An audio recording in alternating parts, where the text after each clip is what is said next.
British super welterweight Josh Kelly very kindly has given up a bit of time on a Saturday night to come and join us in the studio and get stuck into what's next for him. How are you, mate? I'm good, mate. I'm good. I'm not bad. So, yeah, just taking over. I've got nothing else to do on a Saturday night, so I might as well come and hang out with us. Yeah.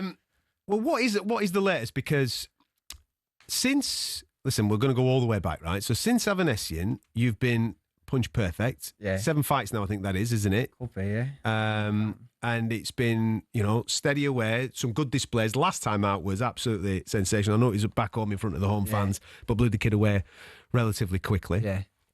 What is the next thing now for you? Because it feels like we're there. We're back again. Big fights, mate, big fights. I'm ranked number 3 in the IBF. You got Murtazalia there, and I think Lubin's the one above. I'm ranked I should be number 2 in the WBO when Perez moves out to play. No, number 1, sorry, in the WBO. When Perez gets dropped down. So I'm ready for one of these big fights, one of these world title fights. I'm ready now. I'm mature. I didn't get hairs on me under my arms till I was 16. So till I was about 18. So I mean, I'm mature now and I'm where I need to be. Well, regarding the Murtazalia fight then, because he's obviously the world champion that you've just mentioned there, was there an offer that came in? Because I was under the impression that negotiations for Murtazalia towards you. No. Did an offer come your way? Because I was under the impression that you were actually in the negotiation process. Yeah, we had no trying offer to make that happen. We had no offer from them. No, this is the money, this is the date, nothing. But to be honest, mate, I'm ready to fight any of these guys. Murtazalia, I heard Turki Al-Sheikh saying that some guys are scared to fight them. I've offered so many guys to fight and they're scared to fight them. Well, listen, I'm here. Do you know what I mean? I'm not scared of anyone now. I'm nowhere I'm at in my career. I know what I'm doing. So put me against that guy. Put your money where your mouth is, and I'll fight him. I want the big fights. Him, Conor Ben. That's an obvious one. But he's got Eubank to deal with. Yeah. Do you know what I mean? Meaning's been going back a while, but I feel like at the moment it's pointless me even mentioning his name because he's in this Eubank saga. So it is what it is. Do you rate him or not? Conor. I think he's come on. I think he's improved, but I don't think he's anywhere near what I am and level as a boxer. I think there's a lot of hype behind him. So it's a great style matchup, you and him. When you see the silhouettes moving, the dance is a great one. No, mate, it's the fighter against the boxer. Do you know what I mean? So it matches up perfect. But again, he's got this thing with Eubank, so he's tied up there. Regarding the others, I think Zayas will be a perfect fight for me. I'd take that in a heartbeat. Where I don't know who he's fighting next, obviously. Well, he's just become champion 2 last weeks ago, hasn't he? In what was it? In the what was it? Madison Square Garden? Yeah. A couple of weeks ago. Last week he became champion. Listen, this division's really, really interesting right now, and you are perfectly placed, as you just pointed out there, with 2 sanctioning bodies, number 3 and number 1, right? So you've got the Murtazalia thing. It really interested me because I thought that was going to materialise for you, but I think there was a period. You get a period of time with the IBF, don't you, to negotiate, and that kind of expired. They call them mandatory, so I think he's going to be fighting Lubin, if I'm not mistaken. I think that's the direction that he's going to be going in, right? So he's got to go. I think so, but we never got an offer for that fight. So we put our name there, but we never got an offer. So okay, well that's interesting within itself. I don't because there was a voluntary option there for him over a period of time, and then that next. As far as I know, I wasn't said, right, Josh, it's this much money, it's this date, it's that, none of that, nothing. Okay. Or like we're looking at this, nothing like that. Right. Okay. I'm sure you've seen all the noise regarding the Jaron Ennis thing. Presumably that's the easiest fight to make. What's happened with the Jaron Ennis thing? Because I saw an interview with Eddie Hearn saying we've offered Josh Kelly Jaron Ennis, and we've given him a certain period of time to do the thing, and we accept it. We accept it, and then everything's went quiet. And I've heard of 4 other fighters also who's been approached for that fight. Yeah. So you've got me and 3 other fighters. I think Virgil Ortiz has been approached for it as well. I think Rashid Ellis, who's a 147. So what? Right. I don't get I don't get what I've heard another name today. I don't know if it's made, but I'm thinking that fight's being made. So I'm like, what's so the deal? what do you do in that scenario, Josh? Like telling the public now and telling us that you both got the same promoter. So what do you do in terms of getting in contact with Eddie or your agent or your advisor? You're not with Eddie, are you? No, You're not with Eddie. He's not with Eddie. Wasserman. Oh, sorry, you're with Wasserman. So what do you do? Do you get him? Do you get Wasserman? Do you get the guys to speak to Eddie about that and push the case? They've got a great relationship with him. Well, Adam's my manager, so he does the talking alongside me, promoters Calla. But I believe they reached out. Eddie's lawyer reached out Adam and said we want something along the lines of like, we need an answer within the next 24 hours, and they give us a low ball offer, and we were like, how can we make a decision like that in 24 hours? And then they went straight to the media with it saying, we've offered Josh Kelly the fight. So they were trying to play a bit of a game, and I was like, this is moving mad for me. I said, listen, I'll take the fight in a heartbeat. I'm ready for these big fights. In America? In Philadelphia. In Philadelphia. So Jaron Ennis has a date, doesn't he, of October the 11th? That's what he's trying to fill. So he's fighting on that date no matter what. Yeah. So I agree with what you're saying. It feels like it's a case of, right, let's throw a few situations out here. Let's see what we can create in order to get Jaron Ennis a relatively straightforward move to 154, because he's moving up in weight, isn't he? He's the former 147 champion. He's coming up to your weight division. So, sure, yeah. But I heard that he's signed to fight Virgil Ortiz next year in 26. Yes. Right? So they're looking for one before that. I'm not sure if they're just trying to get the feet wet with a 154 fight, or they really want to test themselves. That's what it feels like. And that's not you. Because listen, Jaron Ennis top fighter, right? Yes. But I believe he's never boxed anyone with my style, right? Nor have I boxed. He's not been at 154. I know if I boxed anyone with his style, but I know in myself, I'm a lot bigger at 154. I'm a natural 154. I'm hitting a lot harder. Mate, and I'm that guy who can upset the odds on any night with any of these given guys. And I believe myself to go and beat Jaron Ennis. I mean, I have to knock him out in Philadelphia, but I mean, I'll go over there and I'll put an absolute show on. So with that in mind, the offer came in. It was low, but you still accepted it. You said, "Yeah, go on." There was a period of negotiation for a little bit, and then we said, "You got to a deal." Got to a number. I said, "Yeah, Sam, go on." And then nothing now, nothing. So I've heard nothing. So they were calling your bluff, you feel, at the time, rather than wanting the fight.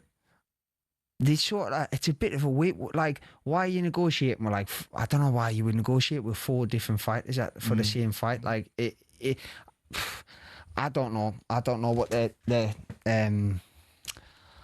tactic was. I don't know whether Eddie was like, yeah, see if Josh will take this fight. And I was like, it'd be stupid not to. I believe myself more than ever. I'm where I need to be more than ever in my career, so why would I not take these fights? Jaron Ennis, for someone who's had the career that he's had, has also been in the cupboard, as far as I'm concerned. And he's been good. Come on, he's been good. He's been good in lower weight divisions. And he has, but what I mean is he hasn't had much resonance in the wider sphere of the sport. Yeah, I think since Eddie started promoting and the union with Eddie Hearn's been good for him. I mean, I'd like to see him over here fighting, my view. Yeah, I think Stanionis is his best win. Yes. Stanionis is solid, but other than that, I'm not sure whether Avanesian might have been his best win before that. Do you know what I mean? Yeah. That's like talking about when I used to. That keeps getting brought up. That's like, I remember when I had took my first thing when I was a kid. Do you know what I mean? Like, I used to change nappies when I was 20 years ago. It's like, it's old story for me now. It was 5 years ago, but I was dead, totally dead at the weight, walking around like a zombie, and I was suffering with loads of stuff. So to go, even to get out of change rooms, do 6 rounds like I did, was crazy with the cuts I had and everything else. But I'm 154 now, and I'm totally different. I'm a total different. Well, that's evident in the last 7 fights. The growth has been there. We'll talk about that growth. Yeah. And even though the politics of boxing is incredibly frustrating, mate, where we're waiting for fights and trying to get those big opportunities, we will try and navigate that path and help you navigate that path in the next section. Do stick with us. You listen to Fight Night on talkSPORT. And British super welterweight Josh Kelly's in the studio with us.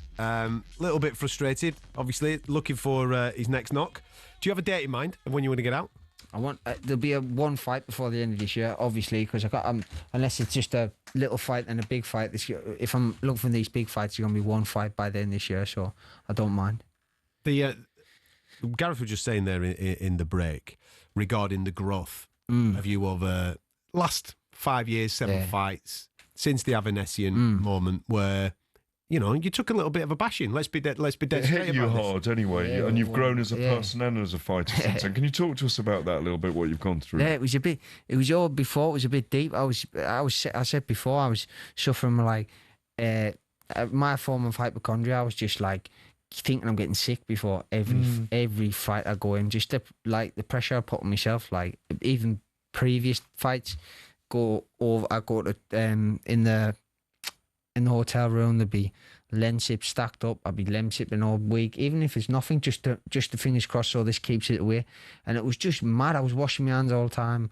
Seeing the kids, I was sort of like starting to be a bit more like, don't let the kids get dirty and stuff, and become a real problem. And then eventually showed out in that week there where it's COVID. I'm being paranoid like mad. I'm in this hotel room, can't go for a walk. I'm obviously trying to make the weight. I'm dead on the weight. So you got all these things going against us. And at the same time, I'm going out on the camera there, talking like I'm normal. But then I'm going back to my hotel room, breaking down, can't get no sleep.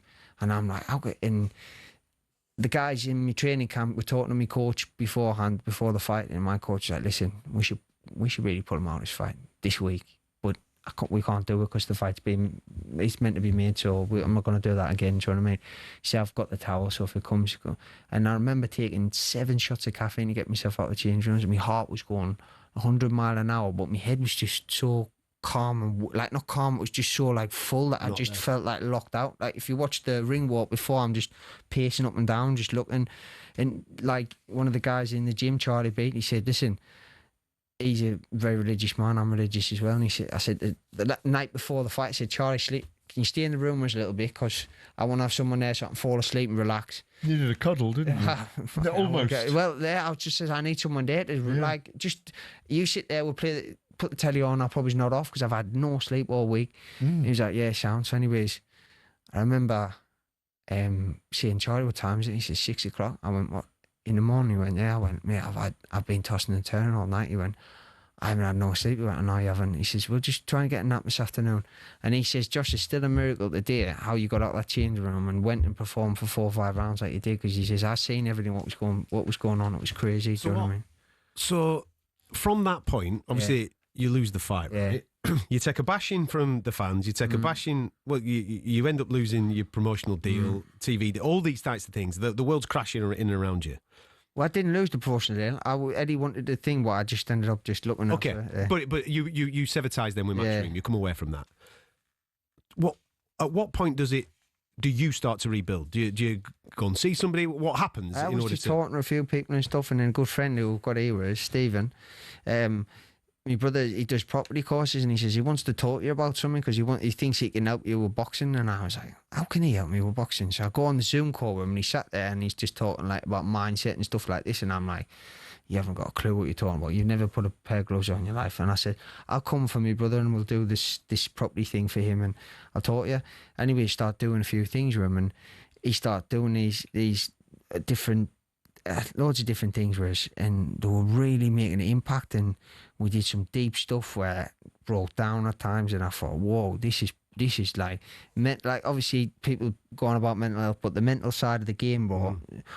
Listen, training is a lot of mental, but it's probably 80% physical, right? Fight night, it's all done. It's 90% mental, maybe 10% physical. Do you know what I mean? Everything's about your mind, the way you go in, everything. So even the things he says to us, little things at the start, I just take little baby steps. Like I fought, I forgot, was it Kramer? Then I fought this Argentine kid who was pretty hard puncher.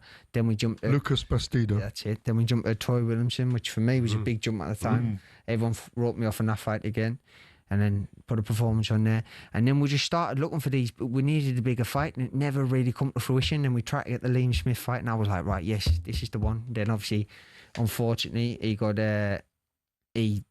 sick. Yeah. And then, but dealing with Ishmael Davies last minute like that's tough in itself, having to deal with those little things. Yeah, I mean... But I went to see you for an off-the-cuff with DAZN in this period as well, when you'd started with Adam Booth, who again is a very big mental guy, isn't he? Yeah, he is about mental strength. We call him the Dark Lord, of course, when he was training David Haye. He always had a plan. Yeah. I mean, I think Spencer Oliver even came down with those platform boots recently to make himself 5'9" to hold the pads for you. Yeah.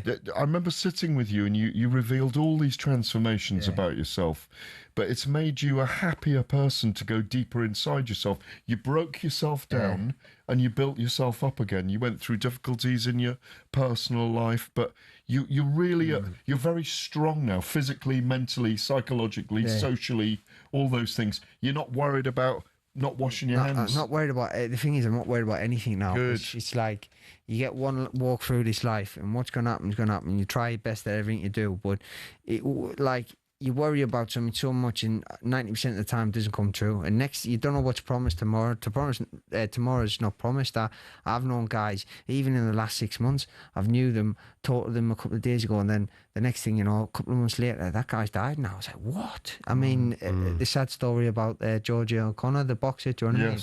Like 25 years old, yeah, 25 years She was just young. messaging me on social media, talking about things, about like her health, and I was trying to say, oh, there's some natural ways, different things, and to say that, it just shocks you. It's just like, mate, life's too short, so why worry about boxing? Why worry about the things involved in whose opinion counts? What's that guy thinking? What's this guy? Which way you walk and which way you... Mate, nothing matters. End of the day, go in there, enjoy yourself, do your best, train hard, and what'll come will come, do you know what I mean? I believe in myself, and I believe I am the best in Britain. I'm the best at the moment in Britain in my weight class. I think I'm one of the, if not the biggest talent at the moment in Britain, but I just need that breakout fight. One of these guys take the fight. I need one of these guys to take the fight and show myself. Do you think you're going to have to get yourself in a mandatory situation? I'm not sure. Listen, Zayas is there. Zayas was calling for me not long back. He was calling for me on Sky Sports. I like that fight for you as Xander Zayas, the WBO champion. As soon as on this show last week, Adam and I weren't together. I was with Sam Jones, and I was saying straight away, Xander Zayas, perfect matchup for you right now. Like, no disrespect, I think he's a great talent. He's only 22. He lacks experience, and I think I'll be able to take him places he's never been before. In terms of styles and stuff like that. I think I'll eventually stand him on his head, but that's my opinion, and I believe on that 100%. I stand on that 100%. He's 22. He's too young. He got a bit of a gift with Perez. I'll go in there and I'll take it off him. There's Keith Thurman around as well. Yeah, I mean that's a name. But that's a name. That's a name. But you're chasing titles. Yeah, I'm chasing titles. Like if I want to get these big fights, the big fights will fill stadiums. Then I've got a world title. Come get me now. When you get the world title, you chase Conor Benn then, in my view. Well, I don't chase him. He'll be chasing me. Or he'll be chasing you. Yeah. But what I mean is it leverages a big money fight for you as well. Is like but also it's like there's never been a world champion from Sunderland. I'd love to be the first one ever. I believe I can be. Do you know what I mean? So, there's a man with no hair, by the way, before we do say goodbye. Come on, he's saying the hair competition tonight. He's got no grey, so there's no way I can win this.